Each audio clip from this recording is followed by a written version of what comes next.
छात्रों, आज हम लोग हिंदी शब्द अर्थ प्रयोग डॉक्टर हरदेव बाहरी जी की पुस्तक से पढ़ रहे हैं।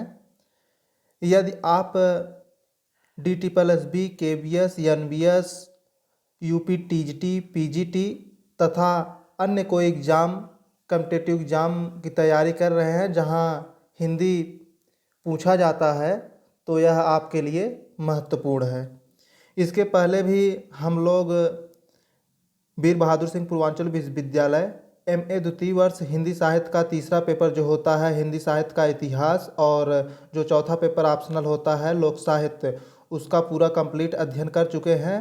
8 क्लास में उसका प्लेलिस्ट में क्लास दिया गया है। यदि आप पढ़ना चाहते हैं तो पढ़ सकते हैं।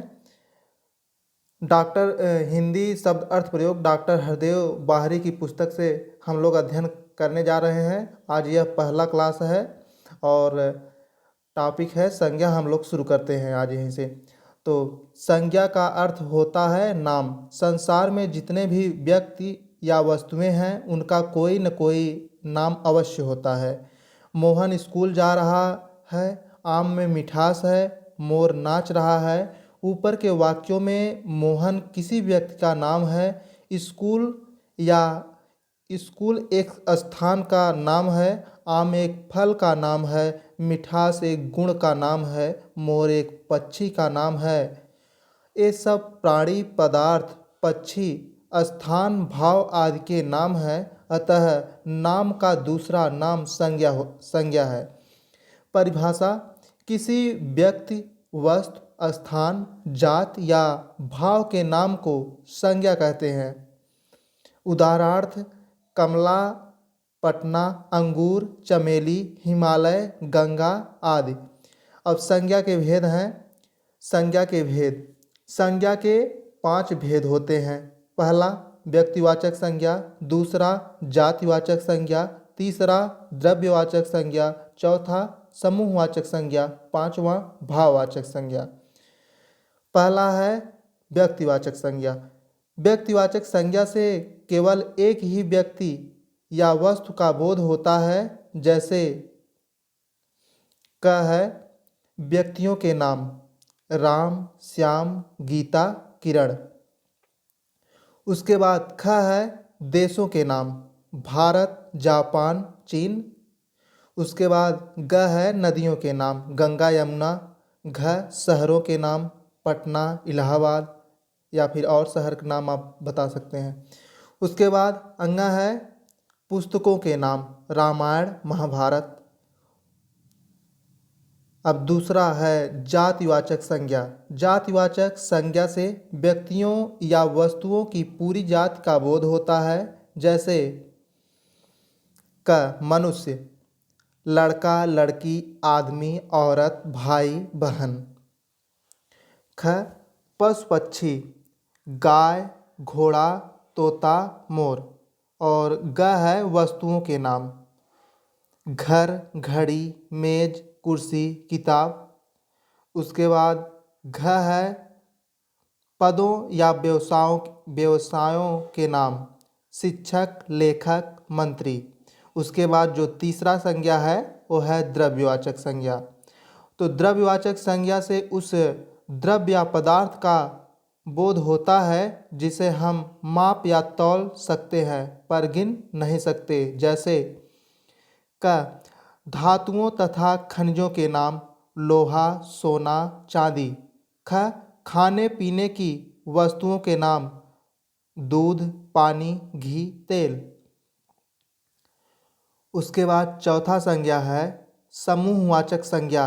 जिस संज्ञा से अनेक वस्तुओं या प्राणियों के समूह का बोध होता है उसे समूहवाचक संज्ञा कहते हैं। जैसे क है व्यक्तियों का समूह: परिवार, संघ, सेना, झुंड। उसके बाद ख है वस्तुओं का समूह: गुच्छा, पुंज, ढेर, श्रृंखला। उसके बाद पांचवा संज्ञा है भाववाचक संज्ञा। भाववाचक संज्ञा उस संज्ञा को कहते हैं जो किसी भाव, दशा, धर्म, गुण या कार्य का बोध कराए। भाववाचक संज्ञा की गणना नहीं हो सकती। भाव, दशा या गुण की गिनती कैसे हो सकती है। क्रोध या लोभ की गणना कोई नहीं करता।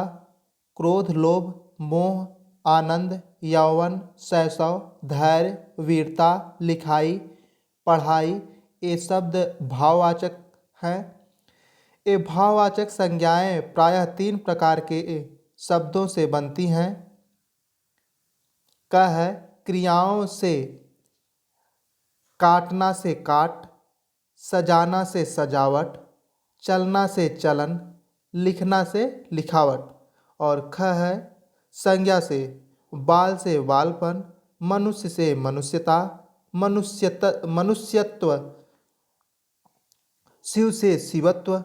उसके बाद ग है विशेषण से, महा से महिमा, धीर से धैर्य, सरल से सरलता, गर्म से गर्मी।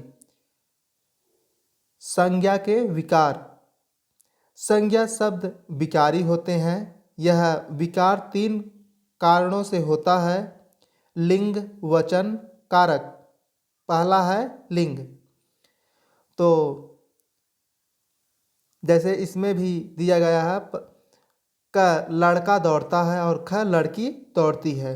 तो पहले वाक्य को पढ़ने से ज्ञात होता है कि दौड़ने वाला कोई लड़का है, और दूसरे वाक्य को पढ़ने से ज्ञात होता है कि दौड़ने वाली कोई लड़की है। इसमें लड़का पुरुष जात का बोध कराता है और लड़की स्त्री जात का। अतः संज्ञा के जिस रूप से इस बात का बोध हो संज्ञा स्त्री जात की है या पुरुष जात की, इस विशेषता को लिंग कहते हैं। लिंग निर्णय। परिभाषा। लिंग का अर्थ होता है चिन्ह, अर्थात वह चिन्ह जिससे शब्दों का स्त्री या पुरुष वाचक लिंग व्यक्त हो। हिंदी में 2 प्रकार के लिंग माने गए हैं। पहला पुल्लिंग और दूसरा स्त्रीलिंग।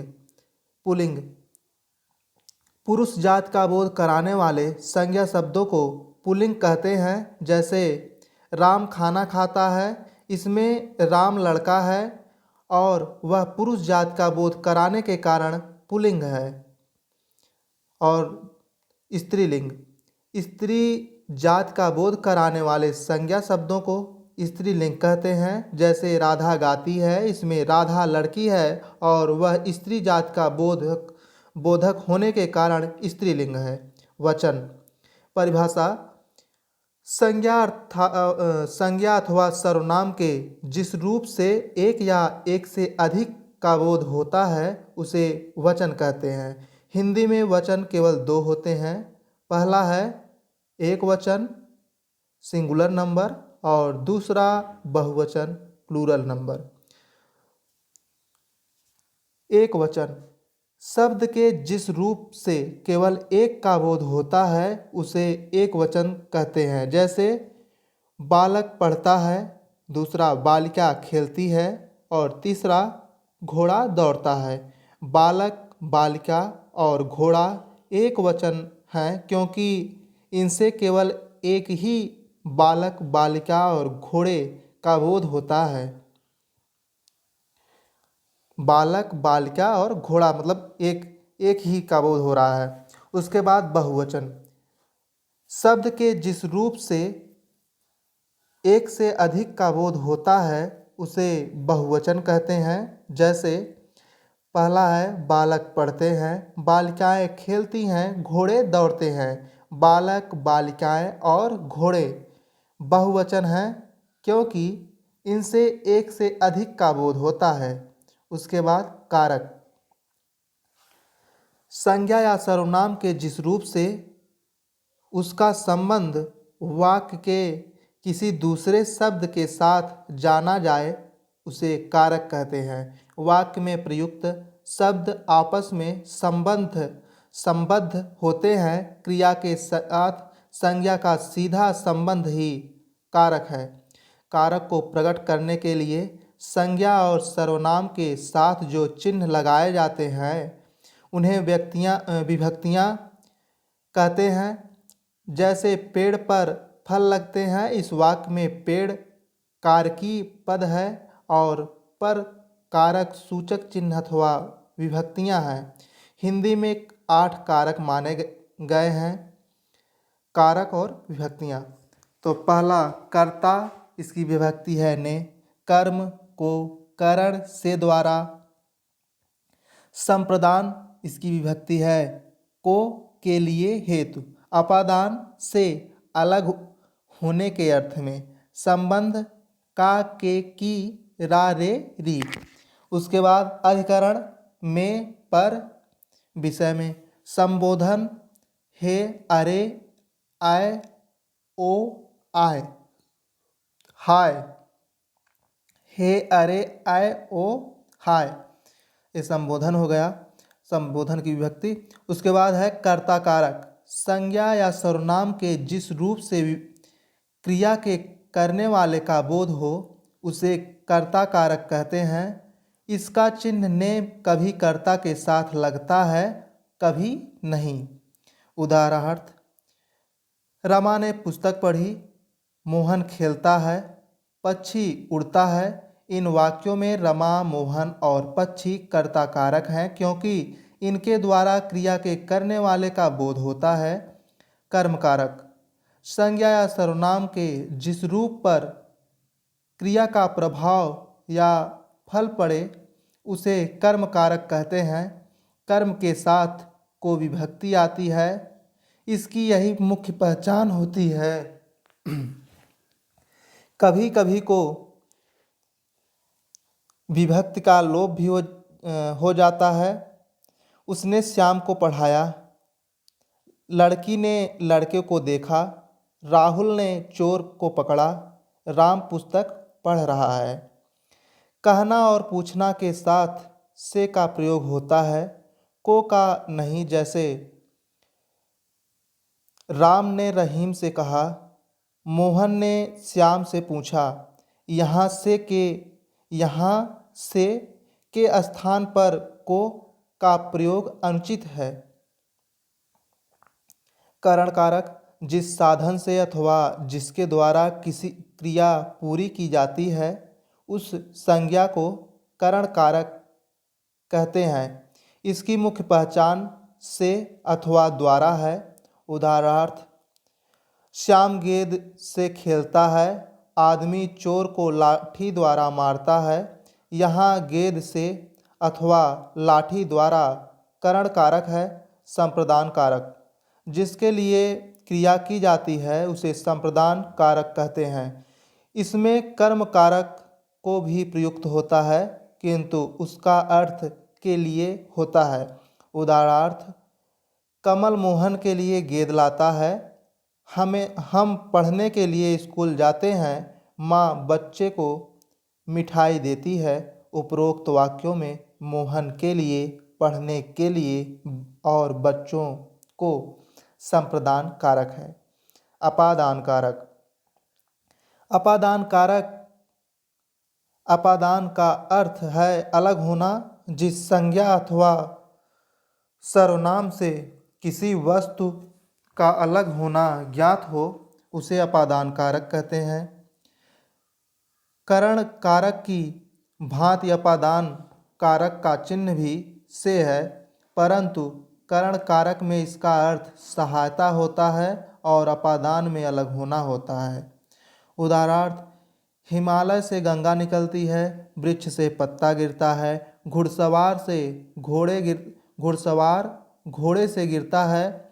इन वाक्यों में हिमालय से, वृक्ष से, घोड़े से अपादान कारक है। संबंध कारक।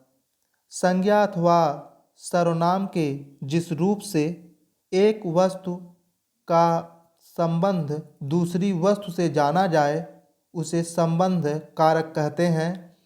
इसकी मुख्य पहचान है का, की, के।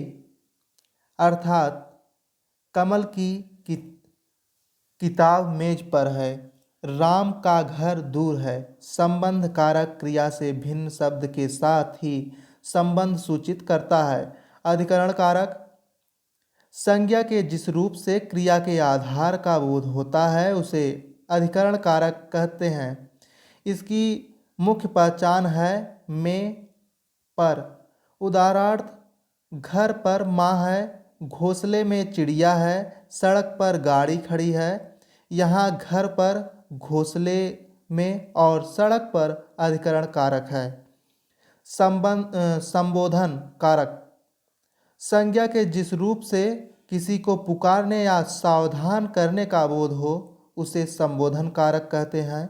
इसका संबंध न क्रिया से और न किसी दूसरे शब्द से होता है। यह वाक्य से अलग रहता है।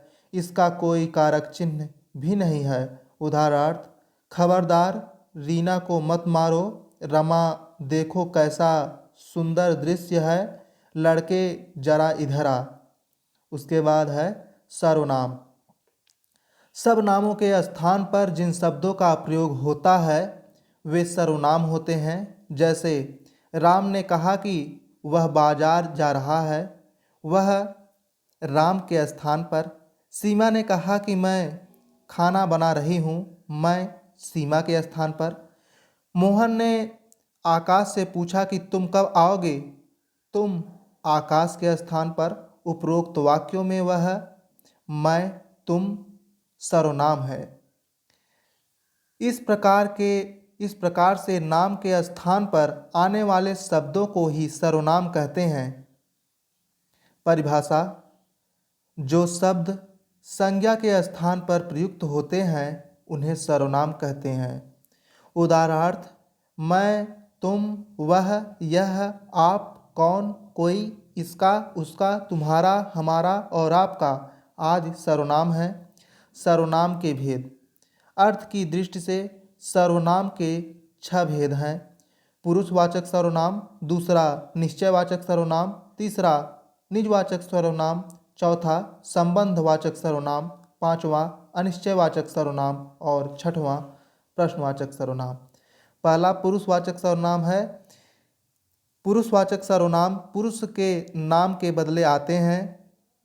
पुरुषवाचक सर्वनाम पुरुषों के नाम के बदले आते हैं। पुरुषवाचक से पुरुष और स्त्री दोनों का बोध होता है। जैसे मैं, हम, तुम, आप, ए, वे, वह। पुरुषवाचक सर्वनाम 3 प्रकार के होते हैं: उत्तम पुरुष, मध्यम पुरुष, अन्य पुरुष। उत्तम पुरुष: बोलने वाले वक्ता को उत्तम पुरुष कहते हैं। जैसे मैं, हम। मध्यम पुरुष: सुनने वाले वक्ता को मध्यम पुरुष कहते हैं। जैसे तू, तुम, आप। अन्य पुरुष: अन्य जिसके संबंध में बात कही गई हो वह अन्य पुरुष है। जैसे यह, ए, वे, वह। उत्तम पुरुष और मध्यम पुरुष को प्रधान और शेष को अप्रधान पुरुष कहते हैं। उसके बाद है निश्चयवाचक सर्वनाम। दूसरा निश्चयवाचक सर्वनाम है। निश्चयवाचक सर्वनाम से पास या दूर की वस्तु का निश्चित बोध होता है। जैसे यह अच्छा है, वह बुरा है, ये अच्छे हैं, वे बुरे हैं। तीसरा है निजवाचक सर्वनाम। निजवाचक सर्वनाम आप कर्ता के विषय में कुछ बताता है पर वह स्वयं कर्ता नहीं होता है। पुरुषवाचक आप स्वयं ही कर्ता का काम करता है। जैसे आप आजकल कहाँ रहती हैं, मैं यह काम आप ही कर लूँगा। यहाँ पहले वाक्य में आप पुरुषवाचक सर्वनाम है पर दूसरे में निजवाचक। फिर उसके बाद है संबंधवाचक सर्वनाम। जहाँ पर दो वस्तुओं अथवा व्यक्तियों का पारस्परिक संबंध प्रकट होता है वहाँ संबंधवाचक सर्वनाम होता है। जैसे वह लड़का जो कल आया था पढ़ने में तेज है। उसके बाद है अनिश्चयवाचक सर्वनाम।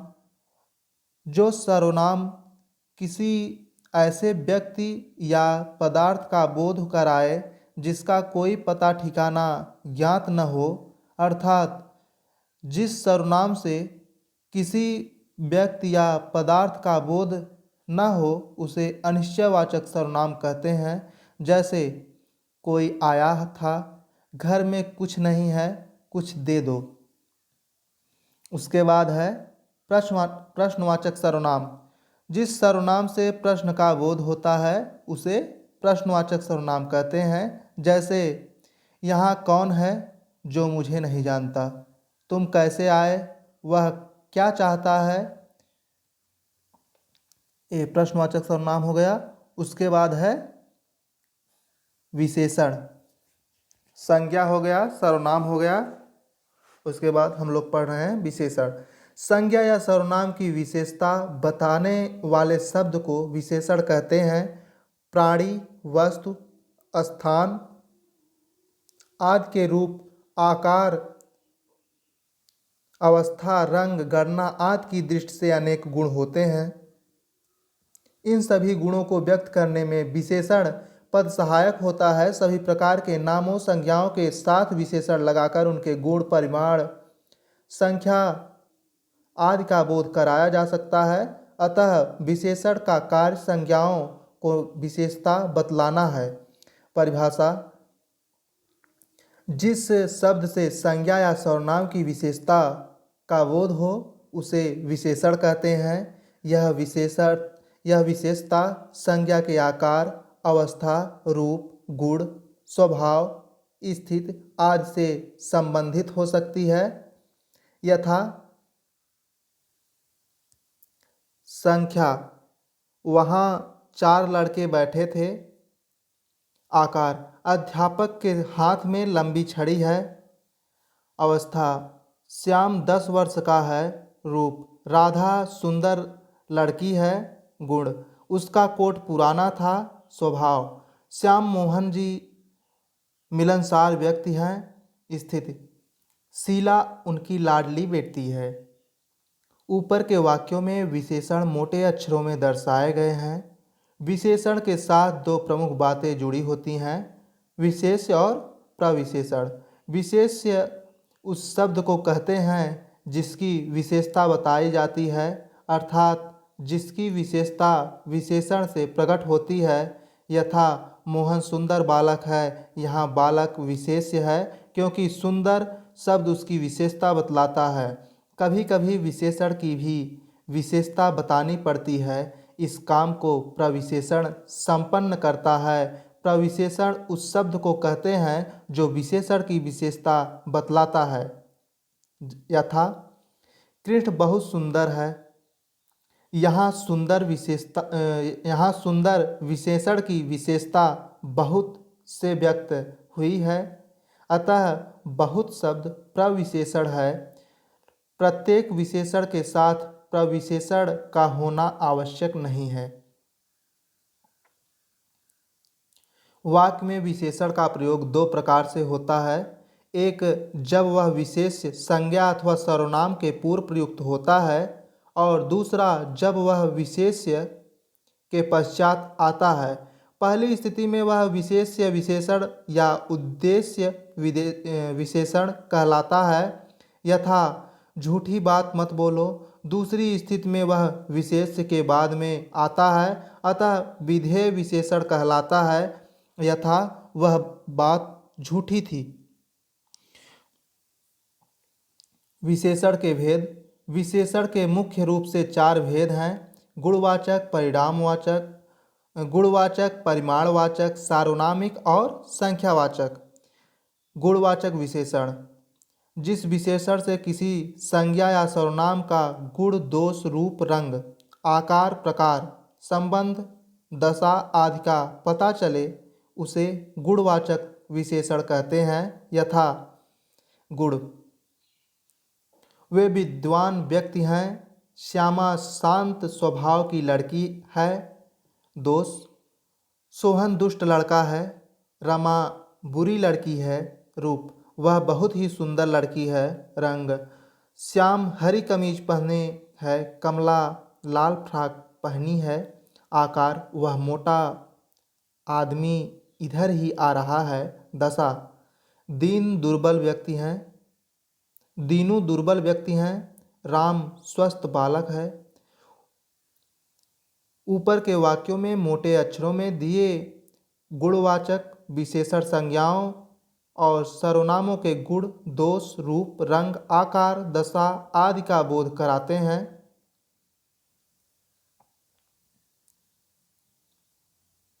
जैसे इसमें गुण में वे विद्वान व्यक्ति हैं, तो विद्वान इसमें हो गया गुण। श्यामा शांत स्वभाव की लड़की है तो शांत स्वभाव। दोष में सोहन दुष्ट लड़का है तो दुष्ट हो गया इसमें। रमा बुरी लड़की है तो बुरी। रूप वह बहुत ही सुंदर लड़की है तो सुंदर हो गया। तो ऐसे फिर उसके बाद हम लोग पढ़ते हैं परिमाणवाचक विशेषण। जिस विशेषण से संज्ञा के परिमाण का बोध हो उसे परिमाणवाचक विशेषण कहते हैं। यथा मनोहर जीवन भर पूरा सुख भोगता रहा, तो जीवन भर हो गया इसमें। मुझे थोड़ी चाय दो, थोड़ी। मुझे 2 सेर चावल दे दो। 1 मीटर कपड़े से काम चल जाएगा। यह गाय बहुत दूध देती है। ऊपर के वाक्यों में मोटे अक्षरों में दिए गए शब्द परिमाणवाचक विशेषण हैं। इनसे उन संज्ञाओं के माप तौल का बोध होता है जो इन वाक्यों में विशेष के रूप में प्रयुक्त हुए हैं। माप तौल बताने वाली सभी विशेषताएं परिमाणवाचक विशेषण ही कहलाती हैं। परिमाणवाचक विशेषण के 2 भेद होते हैं, निश्चित परिमाणवाचक विशेषण और अनिश्चित परिमाणवाचक विशेषण। तो पहला है निश्चित परिमाणवाचक विशेषण। जिस विशेषण से किसी संज्ञा के निश्चित माप तौल का बोध हो उसे निश्चित परिमाणवाचक विशेषण कहते हैं। यथा राम बाजार से 4 किलो आटा लाया है। 4 किलो हो गया इसमें। 2 मीटर कपड़े से मेरी कमीज बन जाएगी। 2 मीटर। बाजार जा रहे हो तो 1 तोला हींग लेते आना। 1 तोला। ऊपर के वाक्यों में 4 किलो, 3 मीटर, 1 तोला एक निश्चित माप तौल का बोध कराते हैं। और अनिश्चित परिमाणवाचक विशेषण, जिस विशेषण से किसी संज्ञा का कोई निश्चित परिमाण ज्ञात न हो उसे अनिश्चित परिमाणवाचक विशेषण कहते हैं। यथा सभागार में बहुत आदमी थे। मेले में अनेक पशु पक्षी थे, अनेक हो गया। विश्वविद्यालय में कुछ छात्र हड़ताल पर हैं, तो कुछ। ऊपर के वाक्यों में बहुत, अनेक, कुछ एक अनिश्चित परिमाण का बोध कराते हैं। उसके बाद है सार्वनामिक विशेषण। पुरुषवाचक या निजवाचक सर्वनामों को छोड़कर अन्य सर्वनाम जब किसी संज्ञा की विशेषता बतलाएं तो उन्हें सार्वनामिक विशेषण कहते हैं। यथा यह आदमी विश्वासी है। ये लड़के कहाँ जा रहे हैं? ऐसा आदमी तो देखा नहीं। मेरा घर इसी शहर में है। आपका पत्र मिला। ऊपर के वाक्यों में यह, ए, ऐसा, मेरा, आपका सर्वनाम क्रमशः आदमी, लड़के, आदमी, घर, पत्र की विशेषता बतलाते हैं। ये सभी सार्वनामिक विशेषण हैं। सार्वनामिक विशेषण 2 प्रकार के होते हैं, मौलिक और यौगिक। तो पहला है मौलिक। जो सर्वनाम अपने मूल रूप में किसी संज्ञा की विशेषता बतलाते हैं उन्हें मौलिक सार्वनामिक विशेषण कहते हैं। यथा यह आदमी चोर है। ये लोग भले हैं। कोई व्यक्ति आया था। ऊपर के वाक्यों में ये कोई सर्वनाम के मूल रूप हैं और क्रमशः आदमी, लोग और व्यक्ति की विशेषता को व्यक्त करते हैं। और फिर उसके बाद है दूसरा है यौगिक है। जो सर्वनाम किसी प्रत्यय के योग से बनकर किसी संज्ञा की विशेषता बतलाते हैं उन्हें यौगिक सार्वनामिक विशेषण कहते हैं। यथा ऐसा बालक मिलना कठिन है। तो ऐसा। कैसा सामान लाए हो? कैसा। तुम्हारे जैसा आदमी मैंने देखा नहीं। जैसा। और उसके बाद ऊपर के वाक्यों में ऐसा, कैसा, जैसा यौगिक सर्वनाम क्रमशः है। लड़का, सामान, आदमी की विशेषता बतलाते हैं, अतः ये सभी यौगिक सार्वनामिक विशेषण हैं। इनके अतिरिक्त मेरा, तुम्हारा, आपका, कितना, इतना, उतना, अपना आदि भी यौगिक सर्वनाम हैं। संख्यावाचक विशेषण, जिस विशेषण से संज्ञा की संख्या का बोध हो उसे संख्यावाचक विशेषण कहते हैं।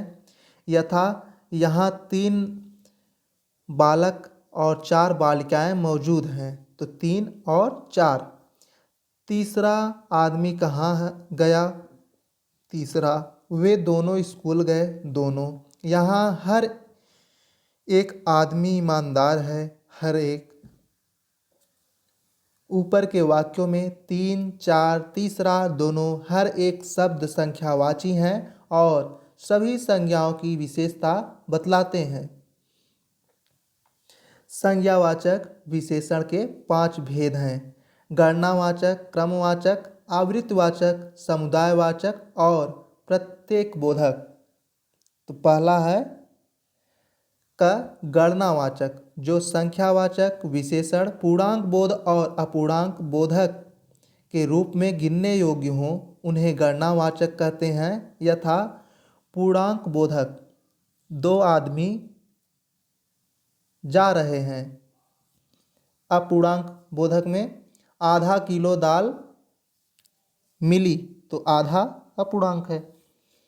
ऊपर के वाक्यों में दो संख्या पूर्णांक बोधक रूप में आदमी संज्ञा की विशेषता व्यक्त करती है, आधा अपूर्णांक बोधक संख्या है। ये दोनों संख्यावाचक विशेषण हैं। उसके बाद है क्रमवाचक।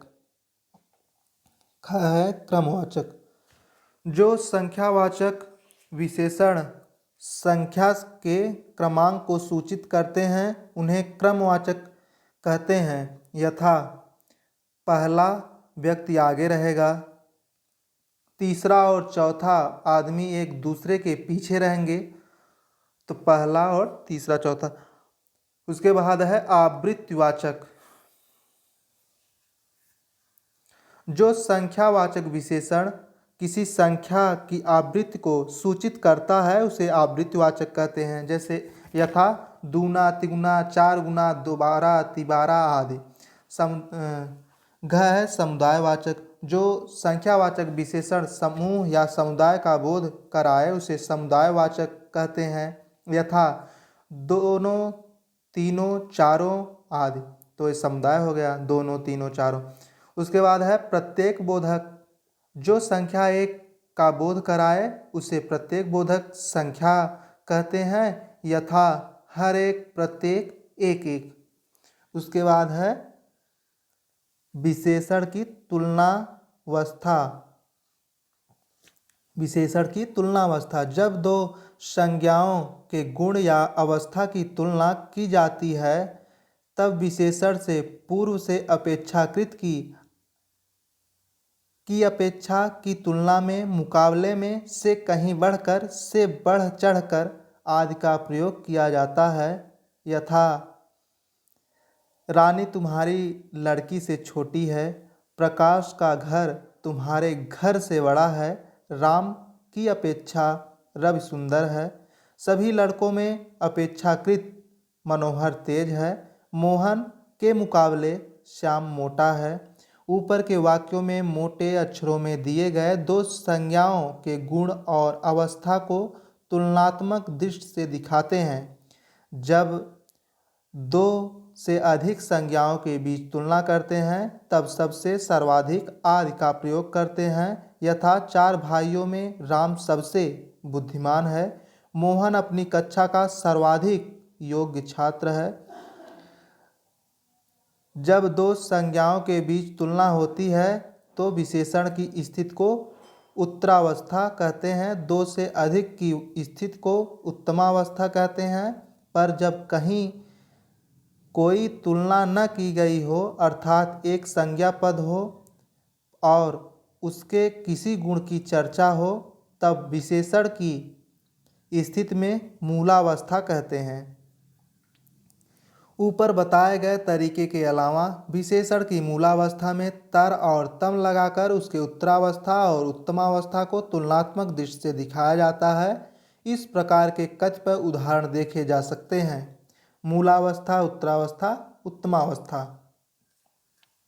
अधिक अधिकतर अधिकतम, उच्च उच्चतर उच्चतम, कोमल कोमलतर कोमलतम, गुरु गुरुतर गुरुतम, सुंदर सुंदरतर सुंदरतम, निम्न निम्नतर निम्नतम। हिंदी में विशेषणों की तुलना के लिए तर और तम प्रत्ययों का प्रयोग स्वाभाविक रूप से नहीं होता। यहाँ उच्चतर के स्थान पर से ऊंचा, उच्चतम के स्थान पर सबसे ऊंचा का प्रयोग अधिक होता है। यह हिंदी की प्रकृति के अनुकूल भी है। संस्कृत में तुलना के लिए तर और तम प्रत्ययों के अलावा ईयस तथा इष्ट प्रत्ययों का भी प्रयोग होता है, पर ऐसे शब्द कम ही हैं जिनमें ईयस तथा इष्ट का प्रयोग हुआ हो और वे हिंदी में प्रचलित हों। इनमें भी हिंदी में मुख्यतः इनके उत्तमावस्था वाले रूप ही अधिक प्रयोग में आते हैं, यथा ज्येष्ठ, कनिष्ठ, वरिष्ठ, ज्येष्ठ। समस्या यह है कि हिंदी में ये इष्ट प्रत्यय वाले विशेषण मूलावस्था वाले विशेषण की तरह प्रयुक्त होते हैं और इसी आधार पर इनमें तर और तम प्रत्यय जोड़ देने का प्रचलन है, जो कि गलत है। यथा श्रेष्ठ, श्रेष्ठतर, श्रेष्ठतम। फारसी में ऐसी तुलना के लिए विशेषणों में तर तथा तरीन लगाने का प्रचलन है, जिसे हिंदी में नहीं अपनाया है। फिर भी कुछ प्रयोग यथा ज़्यादातर, बदतर, बेहतर, बेहतरीन हैं, जो हिंदी में खूब चलते हैं। विशेषण की रचना और उनके प्रयोग। आकारांत विशेषण पुल्लिंग में प्रायः आकारांत ही रहते हैं, किंतु स्त्रीलिंग में इकारांत हो जाते हैं। यथा पुल्लिंग, स्त्रीलिंग। अच्छा लड़का, अच्छी लड़की, बड़ा आदमी, बड़ी स्त्री, छोटा लड़का, छोटी लड़की। संस्कृत में विशेषण का रूपांतरण विशेष के लिंग वचन से निर्धारित होता है, पर हिंदी में केवल आकारांत विशेषण में ऐसा रूपांतरण होता है। यथा संस्कृत, हिंदी। दुष्ट व्यक्ति, दुष्ट व्यक्ति, दुष्टा स्त्री, दुष्ट स्त्री। संस्कृत में सुंदर का स्त्रीलिंग रूप सुंदरी, सुशील का सुशीला होता है, परंतु हिंदी में यह रूप परिवर्तन नहीं होता। यथा सुंदर पुरुष, सुंदर स्त्री। उसके बाद है दूसरा, पुल्लिंग में विभक्ति या परसर्ग लगने पर उसमें परिवर्तन आ जाता है। यथा एक वचन, बहुवचन। अच्छा घोड़ा, अच्छे घोड़े, अच्छे घोड़े को, बहुवचन में। अच्छे घोड़ों को। अच्छा लड़का, बहुवचन में। अच्छे लड़के, एक वचन में। अच्छे लड़के को, बहुवचन। अच्छे लड़कों को। टिप्पणी। अच्छा का बहुवचन अच्छे होता है, किंतु विभक्ति या परसर्ग लगने पर अच्छे का प्रयोग एक वचन और बहुवचन दोनों में होता है। फिर तीसरा पॉइंट है, आकारांत विशेषण बहुवचन में प्रायः एकारांत में बदल जाता है। यथा बड़ा, बड़े, थोड़ा, थोड़े, छोटा, छोटे, अच्छा, अच्छे। उसके बाद चौथा पॉइंट है, कुछ विशेषण स्त्रीलिंग और पुल्लिंग में समान होते हैं, उनमें कोई विकार या परिवर्तन नहीं होता है। यथा सुखी लड़का, सुखी लड़की, दुख पुरुष, दुखी स्त्री, दुखी पुरुष, दुखी स्त्री, सुंदर पुरुष, सुंदर स्त्री। उसके बाद है पांचवा पॉइंट, विशेषण का संज्ञा की तरह प्रयोग प्रायः देखने में आता है। यथा अमीरों और गरीबों के बीच खाई बढ़ती जा रही है। जब इन विशेषणों का संज्ञा की तरह प्रयोग होता है तब इनके रूप संज्ञा के समान चलते हैं, न कि विशेषण के समान। छठवां पॉइंट है, उपसर्गों की सहायता से भी विशेषण बनाए जा सकते हैं। यथा उपसर्ग है और उपसर्ग युक्त शब्द हैं। प्रति, इसमें प्रति है, प्रति, उसके बाद कुल, उपसर्ग युक्त शब्द बना प्रतिकूल। सगुण सगुण, निर्गुण निर्गुण, प्रभूत प्रभूत, दुर्गम दुर्गम, निष्कपट निष्कपट। उसके बाद सातवां पॉइंट है, संज्ञा पदों में प्रत्यय लगाकर विशेषण बनाया जाता है। यथा संज्ञा प्रत्यय विशेषण। संज्ञा में गुलाब प्रत्यय ई, विशेषण हुआ गुलाबी। राष्ट्र, संज्ञा में राष्ट्र प्रत्यय है ई, विशेषण बन गया राष्ट्रीय। इतिहास संज्ञा इतिहास, उसके बाद प्रत्यय इसमें जुड़ा एक, विशेषण बन गया ऐतिहासिक। प्यास आ प्यासा, श्रीमान श्रीमान। आठवां पॉइंट है, स्वतंत्र रूप में विशेषणों की संख्या कम है, आवश्यकता अनुसार संज्ञा से ही विशेषणों को बनाया जाता है। अ का औ में, अ औ, अ औ। संज्ञा विशेषण अंक अंकित, अर्थ आर्थिक। अंक का विशेषण क्या हुआ? अंकित। अर्थ का आर्थिक। अग्नि का आग्नेय। अंचल का आंचलिक। अपेक्षा का अपेक्षित। अनुशासन का अनुशासित। उसके बाद अभ्यास का विशेषण अभ्यस्त। आदर का आदरणीय। आधार का आधारित या आधृत। इतिहास का ऐतिहासिक। ईश्वर का ईश्वरीय। उपेक्षा का उपेक्षित। उत्कर्ष का उत्कृष्ट। उद्योग का औद्योगिक। उपनिषद का औपनिषदिक। उपन्यास का औपन्यासिक। उसके बाद उपार्जन का उपार्जित। उपदेश का उपदेशात्मक या उपदिष्ट। उपनिवेश का औपनिवेशिक। ऋण का ऋणी। इसके बाद है क से घ तक, इसमें है कल्पना का कल्पित। काम का काम्य। केंद्र का केंद्रीय। गंगा गांगे। घर घरेलू। घृणा घृणित। इसका छ से छ तक। चर्चा चर्चित। चरित चारित्रिक। चक्षु चाक्षुष। चाचा चचेरा। छल छलिया। जात जाति, त से न तक। तर्क का तार्किक। तत्व तात्विक। तंत्र तांत्रिक। तिरस्कार तिरस्कृत। दर्शन दर्शनी। दान दानी। देश देशी। देव दिव्य। धर्म धार्मिक। धन धनी। नरक नारकी। नगर नागरिक। निशा नैश। निषेध निषिद्ध। प से म। पशु पाश्विक। परीक्षा परीक्षित। प्रमाण प्रामाणिक। पाप पापी। पिता पैतृक। परिचय परिचित। पल्लव पल्लवित। प्राची प्राच्य। प्रमाण प्रमण्य। प्रणम्य। प्रमाण का प्रणम्य। पुष्टि पौष्टिक। फेन फेनिल। बुद्ध बौद्ध। भारत भारतीय। भाव भावुक। भूगोल भौगोलिक। भोजन भोज्य। मन मनस्वी। मानस मानसिक। माता मातृक। मंगल मांगलिक। मामा ममेरा। मेधा मेधावी। मर्म मार्मिक। यश यशस्वी। योग यौगिक। राज राजकीय। रंग रंगीन। राष्ट्र राष्ट्रीय। रस रसीला रसिक। और रोम का रस का होगा रसीला और रसिक। रोम रोमिल। लक्षण लाक्षणिक। लेख लिखित। वेद वैदिक। विशेषण विशिष्ट। विकल्प वैकल्पिक।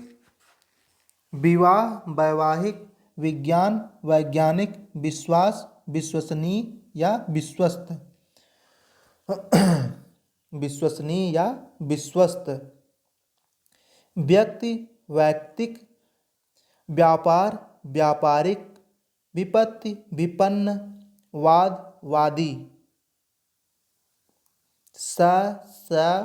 ह, समय सामयिक, साहित्य साहित्यिक, स्तुति स्तुत्य, समुदाय सामुदायिक, सिद्धांत सैद्धांतिक, स्त्री ऐस्तर्ण, सुख सुखी, शक्ति शाक्त, शिक्षा शिक्षित, शास्त्र शास्त्रीय, शंका शंकित, शिव शैव, शोषण शोषित, शासन शासित, हृदय हार्दिक, हवा हवाई, हंसी हंसोड़, हिंसा हिंसक, क्षत्रज्ञ, क्षमा क्षम्य, क्षेत्र क्षेत्रीय, क्षण क्षणिक, क्षुधा क्षुधित, ज्ञान ज्ञानी।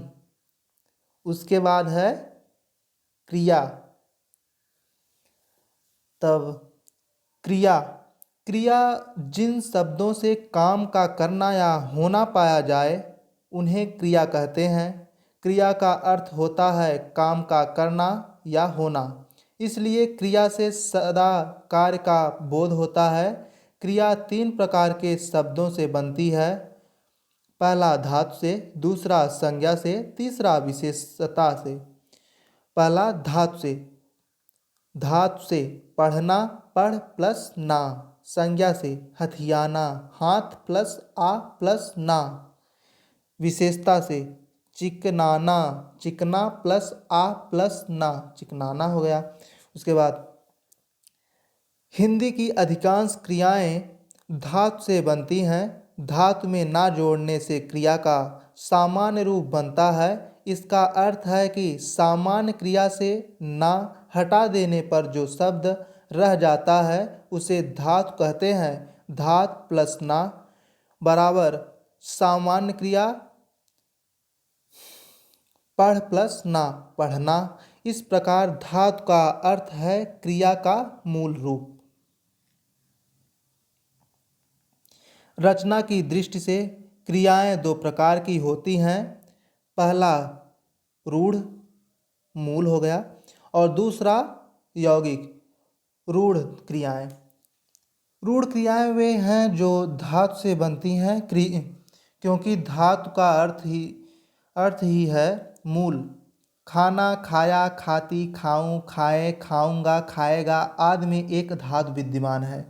खा इसी से सब क्रिया रूप बने हैं। इसी प्रकार देख से देखा, देखें, देखता, देखूं, देखूंगी और ले लेना, लिया, लेंगे आदि क्रिया रूप सिद्ध होते हैं। यौगिक क्रियाएं, यौगिक क्रियाएं वे हैं जो एक से अधिक तत्वों से बनती हैं, जैसे खाना से खिलाना, पीना से पिलाना, देख से दिखाना, पढ़ना से पढ़वाना आदि। यौगिक क्रियाएं 4 प्रकार की होती हैं। प्रेरणार्थक क्रियाएं, दूसरा संयुक्त क्रियाएं, तीसरा अनुकरणात्मक क्रियाएं और चौथा नाम धातु क्रियाएं। पहला प्रेरणार्थक क्रियाएं, जब कर्ता किसी कार्य को स्वयं न करके किसी दूसरे को कार्य करने की प्रेरणा दे तो उस क्रिया को प्रेरणार्थक क्रिया कहते हैं। उदाहरणार्थ, गोविंद ने राम को जगाया, राम गोविंद की प्रेरणा से जागा। गोविंद ने राम को जगवाया, गोविंद ने किसी को प्रेरणा दी कि राम को जगा दो। गोविंद ने राम को जगाया, राम गोविंद की प्रेरणा से जागा। गोविंद ने राम को जगवाया, गोविंद ने किसी को प्रेरणा दी कि राम को जगा दो। इस प्रकार बहुधा धातुओं के 2 प्रेरणार्थक रूप होते हैं। प्रथम वह जिसमें आ लगता है, जैसे कर से करा, सुन से सुना, हट से हटा। और द्वितीय वह जिसमें वा लगता है, जैसे कर से करवा, सुन से सुनवा, हट से हटवा। प्रेरणार्थक रूप लेने पर धातु कभी कभी परिवर्तित हो जाती है। उदाहरणार्थ का है, पहला है धात में कोई परिवर्तन नहीं। कर से करा करवा, पढ़ से पढ़ा पढ़वा, सुन से सुना सुनवा, घिस से घिसा घिसवा, लिख से लिखा लिखवा, धुल से धुला धुलवा। उसके बाद ख है, धात के बीच में दीर्घ स्वर हो तो ह्रस्व हो जाता है। काट से कटा कटवा, भूल से भूला भुलवा, नाच से नचा नचवा, सीख से सिखा सिखवा। ग है, आय ए आय का ह्रस्व रूप ई और ओ औ का ऊ होता है। बोल से बुला बुलवा, खेल से खिला खिलवा, बैठ से बिठा बिठवा, खोद से खुदा खुदवा। उसके बाद घ है, जिन धातुओं के अंत में दीर्घ स्वर आता है उनमें प्रायः ल जुड़ता है। खा से खिला खिलवा, पी से पिला पिलवा, नहा से नहला नहलावा, जी से जिला जिलवा, कह से कहला कहलवा। उसके बाद दूसरा है संयुक्त क्रियाएं। जो क्रिया किसी क्रिया अथवा संज्ञादि शब्द के साथ दूसरी क्रिया का योग करने से बनती है उसे संयुक्त क्रिया कहते हैं। अर्थ की दृष्टि से संयुक्त क्रिया के 13 भेद किए जा सकते हैं। पहला है आरंभ बोधक, धात प्लस ने प्लस लगना, वह पढ़ने लगा, पानी बरसने लगा। और दूसरा है समाप्ति बोधक, धात प्लस चुकना, वह पढ़ चुका, वह खा चुका। तीसरा है आकस्मिकता बोधक, धात प्लस उठना, बैठना, पढ़ना, वह कह उठा, वह रो पड़ा। उसके बाद चौथा है निरंतर बोधक, जाना रहना के पहले वर्तमान कृदंत रूप, जैसे बरसता रहता है, चलता गया, बोलती रहती है। और पांचवा है अभ्यास बोधक, भूत कृदंत प्लस करना, जैसे पढ़ा करता है, लिखा करता था। उसके बाद है छठवां शक्यता बोधक, धात प्लस सकना, जैसे जा सकते हो, वह पढ़ सकता है।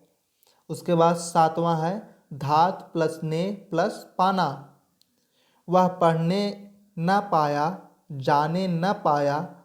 आठवां है अनिष्टता बोधक, धात प्लस खाना, मारना, जैसे कुत्ते ने काट खाया, चिट्ठी लिख मारी।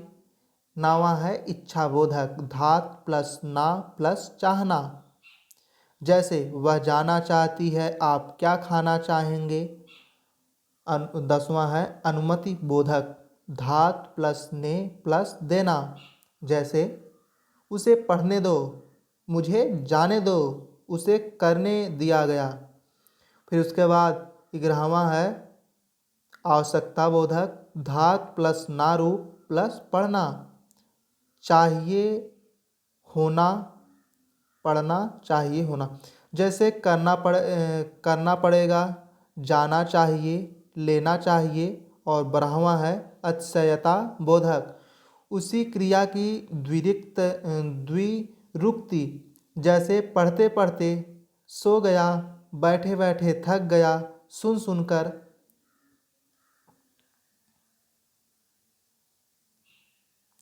उसके बाद 13वां है संज्ञादि के साथ संयुक्त क्रिया में संज्ञा आदि का अर्थ प्रधान रहता है, जैसे अपना बनाना, आदर करना, भस्म होना, ढीला पड़ना।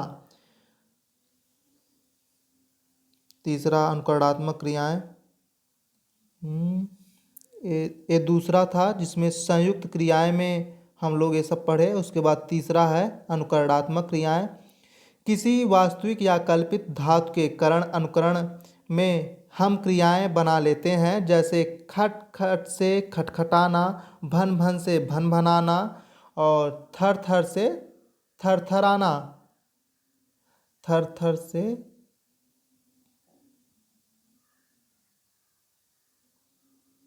उनका हाँ, थर थर से थरथराना, सन सन से सनसनाना और थप थप से थपथपाना इत्यादि। नाम धातु क्रियाएं। जो धातु संज्ञा सर्वनाम या विशेषण से बनती है उसे नाम धातु कहते हैं। जैसे हाथ से हथियाना, बात से बतियाना, अपना से अपनाना, साठ से सठियाना। और उसके बाद झूठ से झुठलाना, बात से बतियाना, गरम से गरमाना, ठंडा से ठंडाना, गुस्से से गुस्साना इत्यादि अकर्मक सकर्मक क्रियाएं। क्रिया के दो भेद और हैं। जिन क्रियाओं के प्रयोग में कर्म की आवश्यकता नहीं होती उन्हें अकर्मक, और जिनमें कर्म की अपेक्षा रहती है उन्हें सकर्मक क्रियाएं कहते हैं। जैसे मैं गया, मैं सोता हूँ, पक्षी उड़ते हैं। इन वाक्यों में कर्ता और क्रिया ही है तो अभी वाक्य पूर्ण है। इनमें कर्म की आवश्यकता नहीं है, अतः जाना, सोना, उड़ना अकर्मक क्रियाएं हैं। अब इन वाक्यों पर ध्यान दीजिए। मैं पाता हूँ, उसने पीटा, उसने खाई। प्रश्न उठता है क्या पाता हूँ, किसको पीटा, क्या खाया। इन वाक्यों में कर्म की अपेक्षा कर्म के बिना ये अपूर्ण है। यहाँ कर्म के साथ कहना होगा मैं वेतन पाता हूँ, उसने लड़के को पीटा, उसने मिठाई खाई। सकर्मक क्रिया की यही पहचान है कि सबसे उसके साथ क्या किसको लगाकर देखिए। यदि कोई उत्तर मिलता है तो समझिए कि क्रिया सकर्मक है, नहीं तो अकर्मक। कुछ क्रियाएं कभी सकर्मक होती हैं और कभी अकर्मक, यह प्रयोग पर निर्भर है। जैसे जैसे वह खेल रहा है और सकर्मक, यह कर्मक क्रिया हो गया। वह खेल रहा है और सकर्मक में वह फुटबॉल खेल रहा है। वह पढ़ रहा है तो यह कर्मक हुआ। वह पुस्तक पढ़ रहा है, सकर्मक। कुआं भरता है, अकर्मक। नौकर पानी भरता है, सकर्मक। रस्सी ऐंठती है, अकर्मक। लड़का रस्सी को ऐंठता है, सकर्मक। उक्त प्रकार की धातुओं को जो अकर्मक और सकर्मक दोनों रूपों में प्रयुक्त होती है उभयविध या द्विविध क्रियाएं कहते हैं। द्विकर्मक क्रिया कई सकर्मक क्रियाओं के साथ दो कर्मों की अपेक्षा होता है। जैसे श्याम ने राम को पुस्तक पढ़ाई। क्या पढ़ाई, पुस्तक। किसको पढ़ाई, राम को। इस प्रकार पढ़ाई पुस्तक के दो कर्म हैं, राम तथा पुस्तक। मैंने लड़के को तमाशा दिखाता हूँ, मैं लड़के को तमाशा दिखाता हूँ। लड़की ने अध्यापिका को कविता सुनाई। इन वाक्यों में द्विकर्मक क्रियाएं हैं। पदार्थवाची कर्म मुख्य कर्म कहलाता है और प्राणी का बोध कराने वाला कर्म गौण कर्म कहलाता है। गौण कर्म के साथ को लगता है। कुछ अकर्मक क्रियाएं केवल कर्ता के रहने पर पूरा पूरा अर्थ नहीं दे पाती। जैसे वह बना, तुम तो निकले, वह है, वे कहलाते हैं। ये सब अपूर्ण अकर्मक क्रियाएं हैं। इन वाक्यों में क्रमशः मंत्री, आलसी, अच्छा, धर्मात्मा लगाने पड़ेंगे। एक कर्म नहीं है, पूरक शब्द हैं।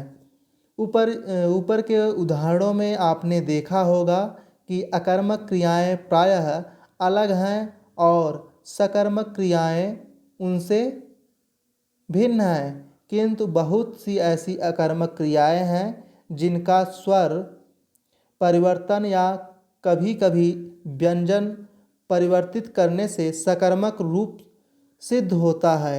उदाहरण उड़ना, उड़ाना, उठना, उठाना, उखड़ना, उखड़ना उखाड़ना, उबलना उबालना, भीगना भिगोना, रहना रखना, बजना बजाना, डूबना डुबोना, टूटना तोड़ना, खुलना खोलना, बुझना बुझाना, बिकना बेचना, जुड़ना जोड़ना, पिटना पीटना, लेटना लिटाना, छिड़ना छेड़ना, बोलना बुलाना, पिसना पीसना, सूखना सुखाना, जोड़ना जुड़ना, लुटना लूटना, जुतना जोतना, सिकुड़ना सिकोड़ना, गढ़ना गाड़ना। विशेष प्रेरणार्थक क्रियाएं भी सकर्मक क्रियाएं होती हैं। ऊपर की सूची में परिवर्तन के नियम वही हैं जो प्रेरणार्थक क्रिया बनाने में लागू होते हैं। उत्तर ये है कि ऊपर की सूची में दी गई सकर्मक क्रियाएं में किसी को प्रेरणा नहीं दी जाती, कर्ता स्वयं ये क्रियाएं करता है। सहायक क्रिया, निम्नलिखित वाक्य पढ़िए। वह जाता है, मैंने खाना खाया, तुम सोए हुए थे, वे सुन रहे थे। इसमें जाना खाना सोना सुनना मुख्य क्रियाएं हैं, क्योंकि वाक्य में इन्हीं के अर्थ की प्रधानता है। शेष क्रियाएं हैं है, था, हुए थे, रहे थे, सहायक क्रियाएं हैं। ये मुख्य क्रिया के रूप को पूरा करने में सहायक होती है। संयुक्त क्रियाओं में दूसरी क्रियाएं डालना, चुकना, चाहना, लगना, सकना, पाना, लेना, देना, उठना, बैठना आदि भी सहायक क्रियाएं ही होती हैं।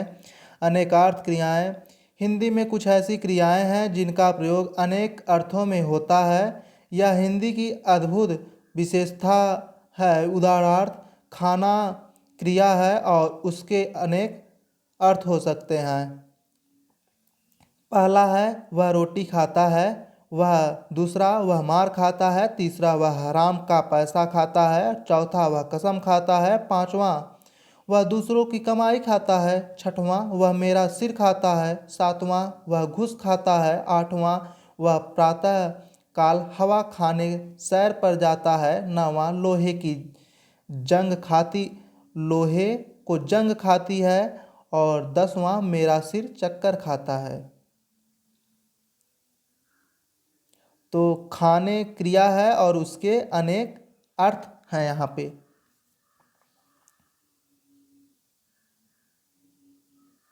अनेक अर्थ हैं। उसके बाद है लगना। अब जैसे इसके देखिए, इसके अर्थ हैं मीठा लगना, ठंडा लगना, मन लगना, काम में लगना। फिर उसके बाद है छोड़ना, स्थान छोड़ना, चिट्ठी छोड़ना, किसी को छोड़ देना, किसी को कष्ट में छोड़ना। मिलना है, इसमें है किसी से मिलना, कुछ मिलना, चेहरा मिलना, घड़ी मिलना, दिल मिलना, सजा मिलना। उसके बाद है वाच्य।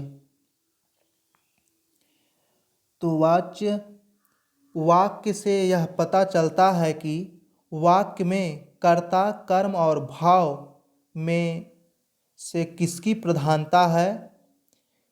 इससे यह स्पष्ट होता है कि वाक्य में प्रयुक्त क्रिया के लिंग वचन तथा पुरुष कर्ता कर्म या भाव में से किसके अनुसार है। परिभाषा, वाच्य क्रिया के उस रूपांतर को कहते हैं जिससे कर्ता कर्म या कर्म और भाव के अनुसार क्रिया के परिवर्तन ज्ञात होते हैं। यथा रमा पुस्तक पढ़ती है, पुस्तक पढ़ी जाती है, मोहन से पढ़ा नहीं जाता। ऊपर के वाक्यों में उनकी क्रियाएं क्रमशः कर्ता कर्म और भाव के अनुसार हैं। पहले वाक्य में रमा करता है और उसके अनुसार क्रिया है, पढ़ती है। तो रमा करता और पढ़ती है क्रिया। दूसरे वाक्य में कर्म पुस्तक के अनुसार क्रिया है, पढ़ी जाती है। अंतिम वाक्य में पढ़ा नहीं जाता से न पढ़ने का भाव स्पष्ट है, अतः यहाँ क्रिया भाव के अनुसार है। वाक्य के भेद, वाक्य के 3 भेद होते हैं। कर्तृवाच्य, कर्मवाच्य, भाववाच्य। ऊपर के तीनों वाक्यों से वाच्य के ये तीनों भेद स्पष्ट हैं। कर्तृवाच्य, जिस वाक्य में क्रिया कर्ता के अनुसार हो उसे कर्तृवाच्य कहते हैं। यथा राम पत्र लिखता है, सीता पुस्तक पढ़ती है। ऊपर के इन दोनों वाक्यों की क्रियाएं लिखता और पढ़ती कर्ता राम और सीता के अनुसार है और अतः ये वाक्य कर्तृवाच्य में है। कर्मवाच्य, जिस वाक्य में क्रिया कर्म के अनुसार हो उसे कर्मवाच्य कहते हैं। यथा पत्र लिखा जाता है, पुस्तक पढ़ी जाती है। ऊपर के वाक्यों में पत्र और पुस्तक कर्म हैं और इनके अनुसार क्रियाएं हैं लिखा जाता और पढ़ी जाती। अतः ये वाक्य कर्मवाच्य के उदाहरण हैं। भाववाच्य, जिस वाक्य में क्रिया कर्ता और कर्म को छोड़कर भाव के अनुसार हो उसे भाववाच्य कहते हैं। यथा उससे बैठा नहीं जाता, राम से खाया नहीं जाता। ऊपर के वाक्यों में बैठा नहीं जाता, खाया नहीं जाता से एक भाव स्पष्ट होता है। इन सब वाक्यों में न कर्ता की प्रधानता है न कर्म की। इनमें निहित सभी क्रियाएं भाव के अनुसार हैं। अतः भाव के अनुसार क्रिया होने से ये सभी भाववाच्य के उदाहरण हैं। टिप्पणी, कर्तृवाच्य में सकर्मक और अकर्मक दोनों क्रियाएं होती हैं। कर्मवाच्य में क्रिया केवल सकर्मक होती है। क्रिया का लिंग वचन पुरुष कर्म के अनुसार होता है। कर्मवाच्य का प्रयोग विधान और निषेध दोनों स्थितियों में होता है। भाववाच्य में क्रियाएं प्रायः अकर्मक होती है। इसकी क्रिया सदा एक वचन, अन्य पुरुष और पुल्लिंग में होती है। इसमें असमर्थता और निषेध होने से वाक्य प्रायः नकारात्मक होते हैं। फिर उसके बाद है कर्मवाच्य के प्रयोग। अंग्रेजी व्याकरण में कर्तृवाच्य को कर्मवाच्य में बदलने की प्रक्रिया होती है, परंतु हिंदी में ऐसा नहीं होता। हिंदी में कुछ वाच्य सामान्यतः कर्तृ रूप में ही चलते हैं और कुछ कर्म रूप में ही। हिंदी में राम श्याम द्वारा पीटा गया जैसे वाक्य नहीं चलता। हिंदी की प्रकृति के अनुसार सही वाक्य राम ने श्याम को पीटा होगा। हिंदी में कर्मवाच्य का प्रयोग विशिष्ट स्थितियों में ही होता है। यथा पहला इसमें जब कर्ता अज्ञात हो अथवा ज्ञात कर्ता का उल्लेख करने की आवश्यकता न हो। परीक्षा फल कल प्रकाशित किया जाएगा, चोर समझकर सन्यासी पकड़ा गया। दूसरा पॉइंट है कानूनी तथा सरकारी व्यवहार में अधिकतर व्यक्त करने के लिए बिना टिकट यात्रियों को सख्त सजा दी जाएगी, आपको सूचित किया जाता है कि। तीसरा है कर्ता पर जोर देने के लिए रावण राम के द्वारा मारा गया। चौथा है अशक्यता के प्रसंग में यह काम मुझसे नहीं होगा। उसके बाद है यह काम मुझसे नहीं होगा। पांचवा है अपना प्रभाव व्यक्त करने के लिए उसे पेश किया जाए, कल देखा जाएगा। छठवां है संभावना व्यक्त करने के लिए उत्पादन बढ़ने पर बोनस दिया जाएगा। तब उसके आगे है काल। अब अगले दिन हम लोग पढ़ेंगे। आज यहीं पर विराम देते हैं। धन्यवाद।